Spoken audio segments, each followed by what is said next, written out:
Silken to back ஏற்கனவே நம்ம வினுசா சொன்ன மாதிரி கிட்டத்தட்ட நிக்சன் வந்து நான் கேமரா மேட மன்னிப்பு கேட்க வைப்பேன் அப்படின்னு சொல்லி ஏற்கனவே வினுசா சொல்லியிருந்துச்சு. அதே மாதிரி தான் நிக்சன் இன்னைக்கு உள்ள என்ட்ரி ஆகிட்டாப்புல. என்ட்ரி ஆனதுமே நம்ம வினுசா விட விடல சும்மா 1008 கேள்விகள் சும்மா கேள்விகளே சும்மா தொலைச்சி எடுத்துருச்சு நம்ம நிக்சனை. ஏற்கனவே வெளியே வந்து சாரிங்கன்னு சும்மா டெக்ஸ்ட் பண்ணி மெசேஜ் பண்ணி அனுப்பியிருக்காங்க போல. அது வந்து அவங்க ஏற்றுக்காத வினுசா வீட்டுக்குள்ளே வா பேசிக்கலாம் சொன்னாங்க. அதே மாதிரி வந்து நான் உங்களுக்கு மட்டும் தான் சாரி கேட்கணும்னு நினைக்கிறேன். அந்த இன்டென்ஷனில் பேசலை, மற்றபடி எந்த தப்பான எண்ணமே எனக்கு கிடையாது அப்படின்னு சொல்லி எவ்வளோ சொல்லி புரிய வைக்கிறாப்புல நிக்சன். ஆனால் நம்ம வினுசா உடமாடியில் இப்படி தப்பான எண்ணம் இல்லாமல் தான் நீ இந்த மாதிரி படுத்துக்கிட்டு ஐஸ்ட்டு அந்த மாதிரி நிலைமையில பேசிட்டு இருந்தியா நீ பயங்கரமாக நம்ம வினுசா கேட்க உடனே அதுக்கு மறுப்பில் பதிலாம் சரி விடுங்க இப்போ நான் சாரி கேட்டேன் இப்போ எதுக்கு ஓயாமல் கேமரா பண்ணி டிஸ்டர்ப் பண்ணுறீங்க அப்படின்னு சொல்லிட்டு நம்ம நிக்சன் திருப்பி கோவத்தை பார்க்கணும். பண்ணுறதே தப்பு. கிட்டத்தட்ட காலில் விழுந்து மன்னிப்பு கேட்டாலுமே அதை வந்து ஏற்றுக்கு மனநன்மை அவன் வினுசா இருக்குமே இருக்காதான்னு தெரியாது.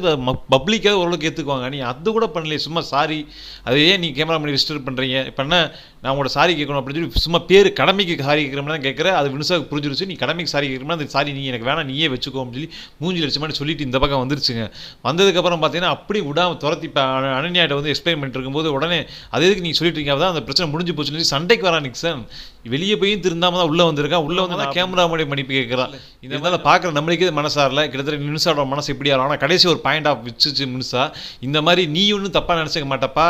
ஆனால் உனக்கு சப்போர்ட் பண்ணுற சில பேர் இருக்காங்களே அவங்க வந்து நீ கீழே சோசியல் மீடியாவிலும் சரி வெளியிலும் சரி பார்க்கும்போது எனக்கு அந்த மாதிரி கேட்குறான். எனக்கு அசிங்கமாக இருக்குது ஒரு மணி சொன்னது நிக்சன் சொன்னது கரெக்டாக தான்டா மண்டை அப்படி இருக்குது ஒரு மணி இருக்குது இப்படி இது இப்படி இருக்குது அப்படின்னு சொல்லி மற்றவங்க உன்னோட சப்போர்ட்ஸ் வந்து என்னை சப்போர்ட்டர்ஸ் வந்து என்னை ரொம்ப கேவலப்படுத்துகிறாங்களே அதுக்கு என்ன பண்ண என் மனசு அப்போ பயங்கரமாக ஹர்ட் ஆகுது அப்படின்னு சொல்லி ஒரு சரியான பாயிண்ட் எடுத்து வச்சிருக்காங்க. உண்மையிலே வேற லெவல் நானே எதிர்பார்க்கல வினுசா இந்த மாதிரிலாம் பேசணும்னு.